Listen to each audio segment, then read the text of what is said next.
समुद्र की लहरें किसी भूखे भेड़िए की तरह लाइट हाउस की पथरीली दीवारों से टकरा रही थीं।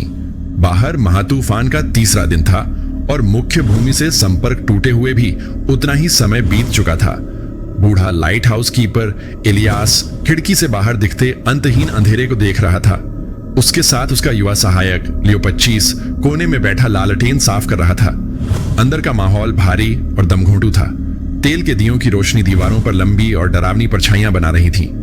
लियो पिछले कुछ घंटों से बिल्कुल खामोश था, जो इलियास को थोड़ा अजीब लग रहा था। अचानक भारी लोहे के दरवाजे पर जोरदार दस्तक हुई। थप थप थप। इलियास ठिठक गया। इस जानलेवा तूफान में बाहर कौन हो सकता है? उसने बुदबुदाते हुए अपनी भारी कोट पहनी।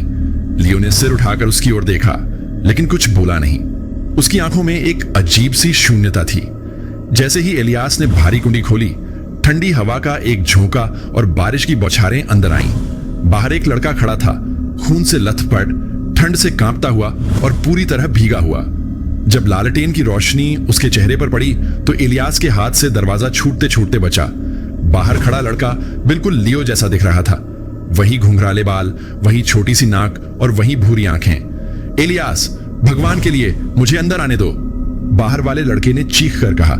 उसकी आवाज में दहशत और दर्द था।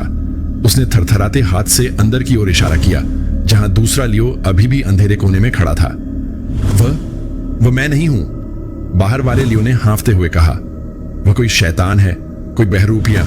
3 रात पहले जब मैं बाहर रस्सियां बांधने गया था, उसने मुझे पीछे से धक्का देकर समुद्र में फेंक दिया था। मैं चट्टानों के सहारे जीवित बचा रहा। वह जो अंदर खड़ा है, वह इंसान नहीं है। इलियास का दिल जोर जोर से धड़कने लगा। वह धीरे से पीछे मुड़ा। अंदर वाला लियो अब लालटेन साफ नहीं कर रहा था। वह बिल्कुल सीधा खड़ा था और उसकी गर्दन एक अप्राकृतिक कोण पर मुड़ी हुई थी। उसकी आंखों की पुतलियां अब गायब थीं। वहां सिर्फ गहरा कालापन था। उसकी आवाज अब किसी इंसान की नहीं, बल्कि धातु के रगड़ने जैसी भारी और गूंजती हुई थी। मास्टर, अंदर वाले लियो ने एक डरावनी मुस्कान के साथ कहा, दरवाजा बंद कर दो। बाहर तूफान बहुत तेज है। वह जो बाहर है वह सिर्फ लहरों का एक भ्रम है। बाहर वाला लियो गिड़गिड़ा रहा था, जबकि अंदर वाला लियो धीरे धीरे इलियास की ओर बढ़ने लगा। इलियास के पास सिर्फ एक पुरानी लालटेन और चाबियों का गुच्छा था।